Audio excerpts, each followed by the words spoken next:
Hello, today is the final day of Oscar voting, but more importantly, it's the 18th annual Gold Derby Film Awards. I'm Joyce Eng. I'm joined here to announce all the winners with my fellow editors, Daniel Montgomery, Chris Beecham, Marcus James Dixon, Susan Wazena, and Zach Laws. I think that's everyone. The winners here are voted on by about 2,400 users. So it's all of your picks in, I think it's 22 categories. Daniel will correct me later. Yeah, but 22. 22, okay. So let's get started. The first category is Best Foreign Language Film. The nominees are Atlantics, Les Miserables, Pain and Glory, Parasite, and Portrait of a Lady on Fire. Shocking, the winner is Parasite. Yeah, this was probably the biggest runaway of the awards. Portrait of a Lady on Fire came in second, but it had maybe an eighth of the votes.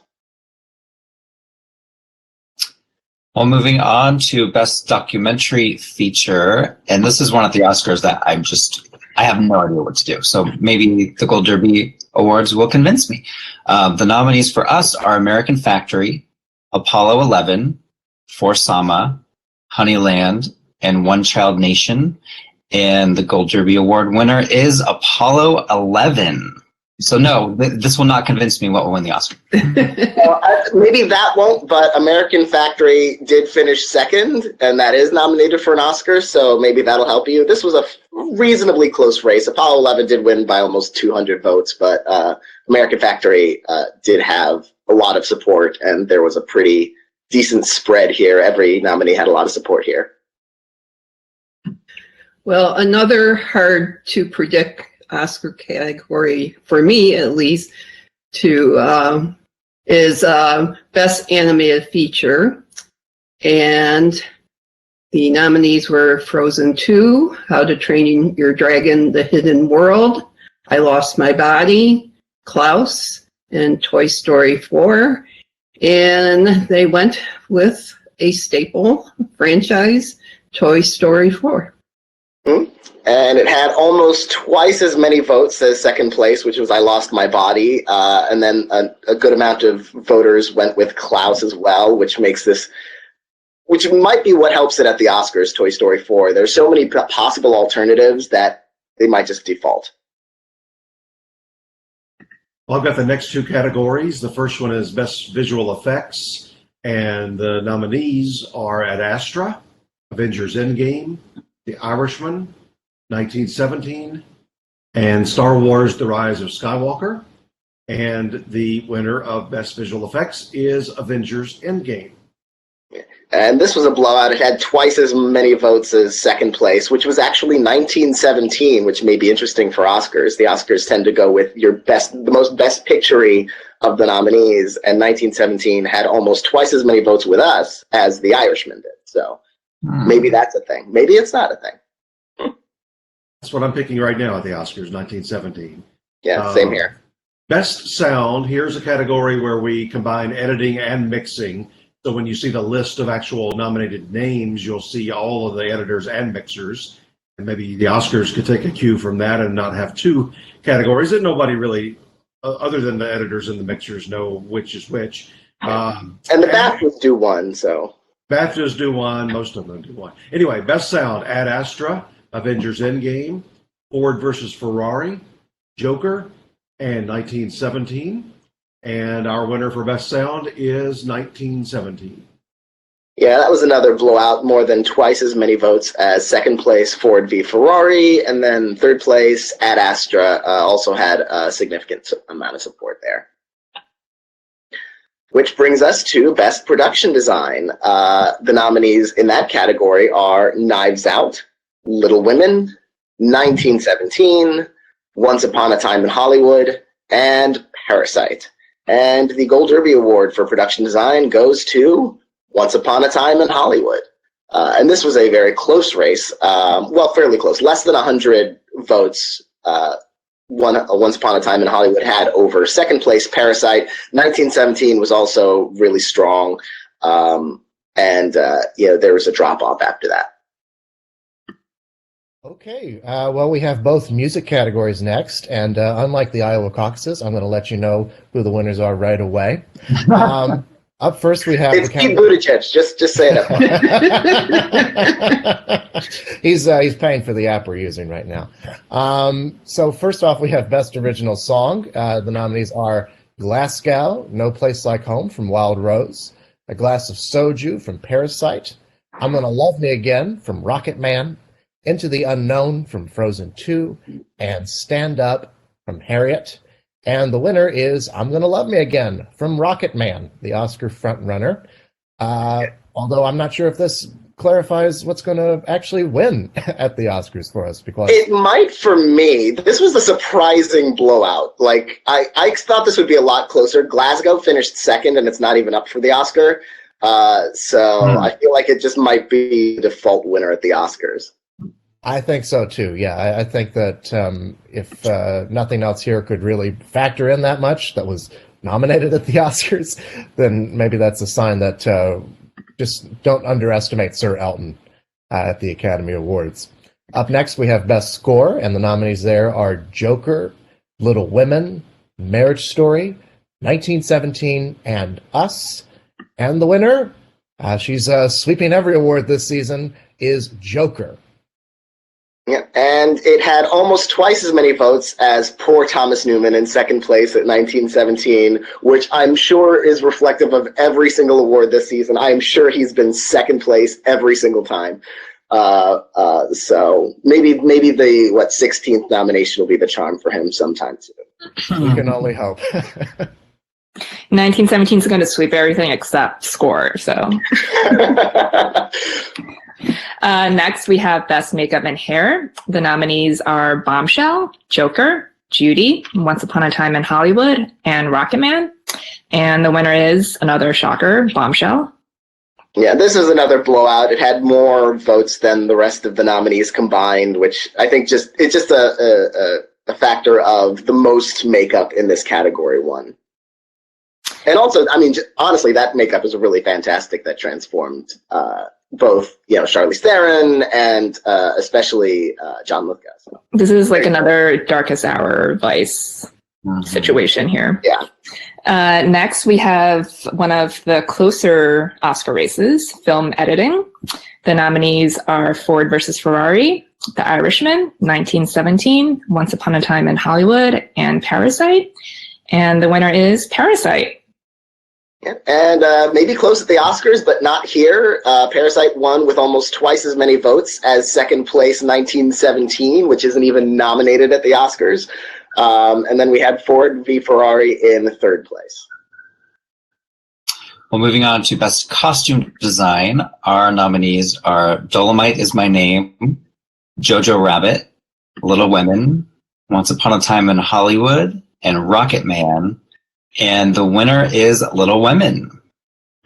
And this was a reasonably decisive win by more than 100 votes, but there was a lot of love spread out to all of these, although maybe surprisingly, the Costume Designers Guild winner, Jojo Rabbit, was actually our fifth place choice.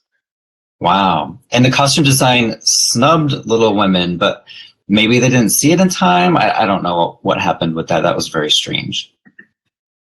So let's move on to Best Cinematography. The nominees are Joker, The Lighthouse, 1917, Once Upon a Time in Hollywood, and Parasite. And I don't want to make this shocking for anyone, but 1917 just won. Oh my gosh, what?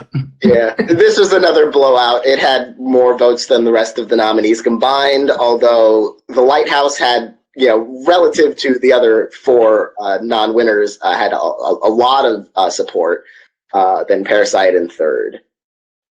It's one of the locks on Oscar night. Probably, yeah. I never want to call Roger Deakins a lock anymore. Even though he's won and the curse is broken, it's still like weird things happen to that guy. Okay, next is Best Ensemble.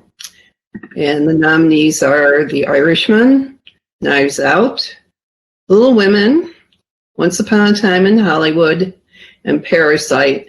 And although we can't give the cast a standing ovation like they did at SAG, Parasite is the winner.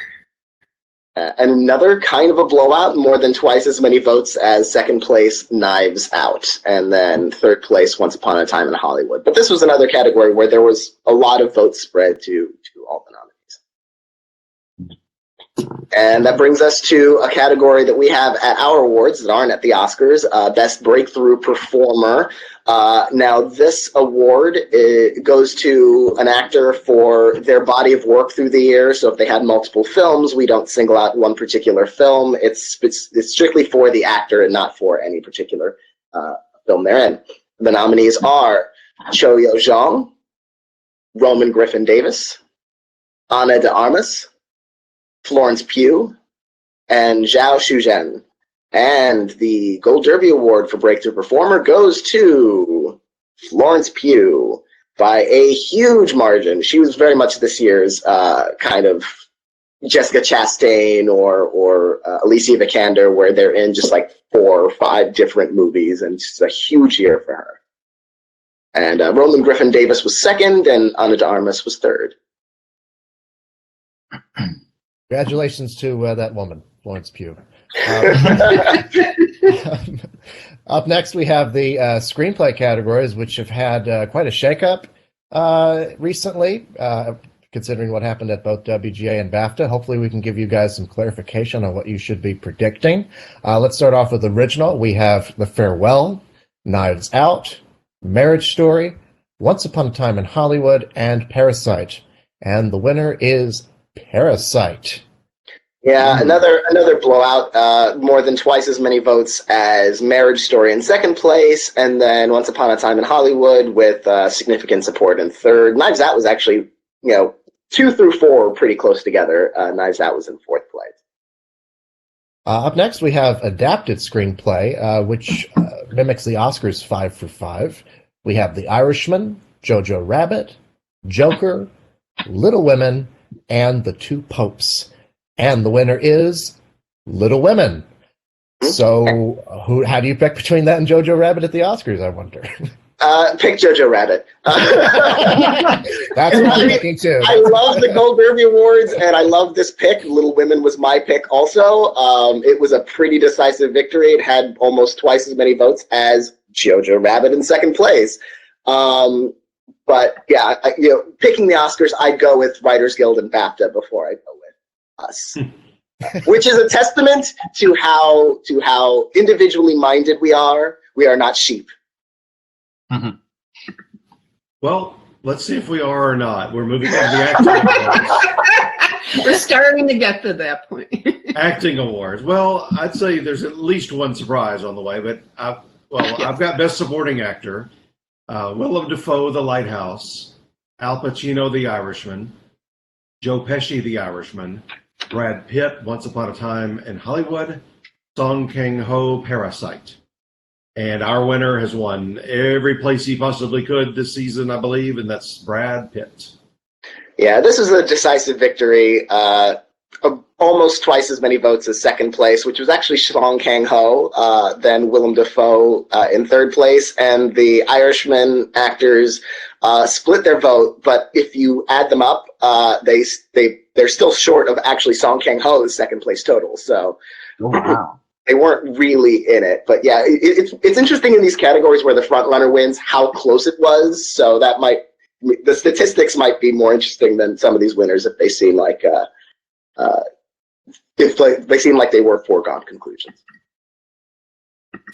Next is Best Supporting Actress. The nominees are Cho-Yo Zhang, Parasite, Laura Dern, Marriage Story, Jennifer Lopez, Hustlers, Florence Pugh, Little Women, and Zhao Shuzhen, The Farewell. And I was going to say Daniel's going to regret that comment in 2 minutes because despite 3 Oscar snub nominees here, the winner is Laura Dern.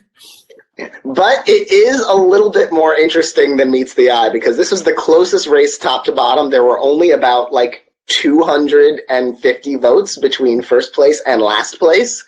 So these were very tightly bunched together. Florence Pugh finished second place, less than 100 votes out of a win. And I think maybe we didn't have the Breakthrough Performer category where she was the runaway winner. Maybe more people would have given her. Are you saying that was her Best International Feature Film Award? That was her Best International Feature Film Award, potentially, yes. Well, moving on to Best Actor, we match up 4 for 5 with the Oscars, and our nominees are Antonio Banderas, Pain and Glory, Leonardo DiCaprio, Once Upon a Time in Hollywood, Adam Driver, Marriage Story, Joaquin Phoenix, Joker, and Adam Sandler, Uncut Gems. Our winner is Joaquin Phoenix for Joker. Yeah, that was a runaway. He had almost twice as many votes as Adam Driver in second place. Although, interestingly, I think Adam Driver had the most points in the nominations round because that was a ranked preferential vote of your top 3. So more people had Adam Driver on their ballots, but more people had Joaquin Phoenix at number 1. So that's sort of a testament to how somewhat divisive that film is. I don't know if maybe you've heard. What did Adam Sandler do? I'm just curious. The Oscars snubbed him, but we got him. Yeah, Adam Sandler did finish 3rd, so he finished just a tick ahead of Antonio Banderas, and then there was a drop-off before Leo DiCaprio. He'll easily win Saturday night. Yeah. Which brings us to Best Actress. The nominees, which match 3 out of 5 of the Oscar nominees, are Awkwafina for The Farewell, Scarlett Johansson for Marriage Story, Lupita Nyong'o for Us, Saoirse Ronan for Little Women, and Renee Zellweger for Judy. And the winner is not Renee Zellweger for Judy. It is actually Lupita Nyong'o for Us. And this category came down to the wire. Like, given another week of voting, I think maybe Renee might have caught her because this was a 24 vote margin. But interestingly, this makes Lupita Nyong'o the first Best Actress winner at the Gold Derby Awards not to even be nominated by the Oscars. So take that, Motion Picture Academy. And this was also, actually, top 3 were all pretty close. Scarlett Johansson was also less than 100 points out of a win for Marriage Story. I bet the Oscar voters are regretting that they didn't nominate Lupita now. They all look to us and then they bow their heads in shame for their failure. Well, wait till you get a load of our Best Director category, my favorite category of all. Oh, Zach, you can't. You have to name what the voters picked,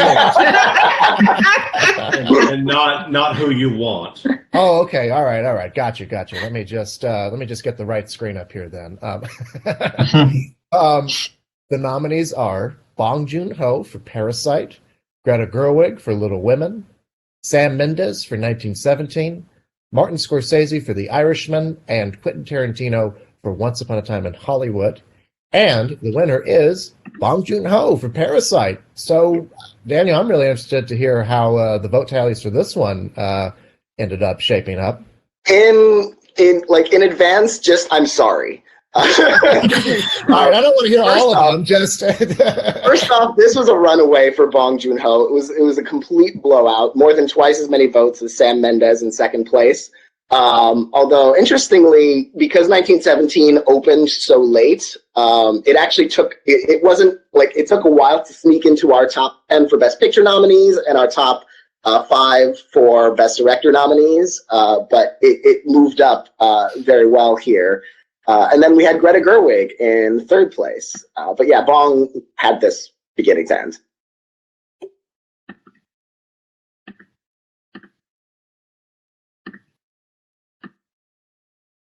And I have the honor to announce the final category and the longest category, and that's Best Picture. The nominees are The Farewell, The Irishman, Jojo Rabbit, Joker, Knives Out, Little Women, Marriage Story, 1917, Once Upon a Time in Hollywood, and Parasite. And Parasite is the winner. Yeah. Wow. Yeah, by a mile. Again, it seems like I'm a broken record. Parasite wins this in a landslide, but it did. It had almost more than triple the votes, actually, of second place in 1917. And then Once Upon a Time in Hollywood was our number 3 choice. Marriage Story number 4. Joker number 5. And everything after sort of Once Upon a Time in Hollywood is very closely bunched together because Parasite really did take a lot of the air out of the room on this one. So yeah, ultimately we have Parasite with 6 awards, including Best Picture. It is the most awarded film not in the English language in Gold Derby Awards history. Roma and Pan's Labyrinth had won 4 times from us. And then you have Little Women won twice. Once Upon a Time in Hollywood won twice. Joker won twice. And 1917 won twice in below the line categories for its cinematography and sound. Well, let me add, Daniel and I were working on the Gold Derby Decade Awards. Well, we've been working on them since before Christmas. They'll launch later this week. I didn't realize we get on BAFTA's case for, not having a Best Picture winner match up with the Oscars since way back to 12 Years a Slave. That's the same case with our Gold Derby Awards. We haven't had a Best Picture matchup since 12 Years a Slave. So we chose Parasite, and BAFTA chose 1917. So if one of those 2 films wins on Sunday night, one streak's going to continue, but the other one is over. And then it's going to be Jojo Rabbit. Jojo will just keep both streaks going. Yeah, but I do like that we diverge so much from the Oscars in recent years, just because I feel like, especially like our users will look at us and go like, oh, we're just trying to predict the Oscars, which thankfully isn't always the case, like especially the years with like Mad Max Fury Road won and Call Me By Your Name won. That was our voters really being passionate. Given the margin for Parasite, whether or not it wins Best Picture, that was clearly Gold Derby's choice. So. Yeah, I guess what I'm saying is don't rely on us. assume what you just heard with Parasite winning here means necessarily, since we haven't gotten it right in forever. Well, not right. You got it right on what you wanted. I'm talking about matching up with the Oscars. But if you were changing all your picks to 1917 because of BAFTA the other night, they haven't been right with the Oscars in a long time either. So, as I mentioned, we will launch our Decade Awards either Thursday or Friday of this week. We're still entering everything. It's 22 categories, but it's in a given category, every Oscar-nominated contender and every Gold Derby Award contender. A lot of them match up, but that means there's 60 to 75 roughly candidates that are going to be on the ballot for every single category, and there's well over 100 in Best Picture because 10 years ago was when they started the 10 for Best Picture, and I believe we did as well that same year. Well, we might have been a year behind, but anyway, there's going to be over 100 Best Picture. Don't be sending us requests to add things because the only way you get on our ballot is to be in one of those 2 groups, Oscar nominee or a Gold Derby nominee, and then you could pick from those. And you'll have a couple of weeks to get your nominations in. We are going to allow you to do 5 in every single category because we're going to have 10 nominees.